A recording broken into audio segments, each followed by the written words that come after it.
Hi friends, எல்லாம் எப்படி இருக்கீங்க? இன்றைக்கி நம்ம குடும்ப கிச்சனில் வந்து மகாராஷ்டிரா உருளைக்கிழங்கு கத்தரிக்காய் போட்டு நம்ம பொரியல் பண்ண போகிறோம். வாங்க அது என்னன்னு பார்க்கலாம். நான் உருளைக்கிழங்கை பொடிசாக அரிஞ்சு ஃப்ரை பண்ணி வச்சுருக்கேன். கத்திரிக்காயை அரிஞ்சு ஃப்ரை பண்ணி வச்சுருக்கிறேன். கொஞ்சோண்டு நம்மளுக்கு வெங்காயம், கொஞ்சம் தக்காளி. பார்த்திங்கன்னா நம்ம வேர்க்கடலையை வந்து பொடி பண்ணி வச்சுருக்கிறோம். வேர்க்கடலையும் பொடி போட்டு பொடி பண்ணி வச்சுருக்கோம். இப்போ இந்த வானல்லையவே நம்ம இப்போ இதை தாளித்து ரெடி பண்ண போகிறோம். வாங்க பார்க்கலாம்.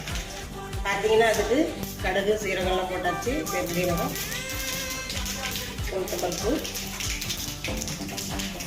பார்த்தீங்கன்னா கருவேப்பிலை, கொத்தமல்லி, வெங்காயம்,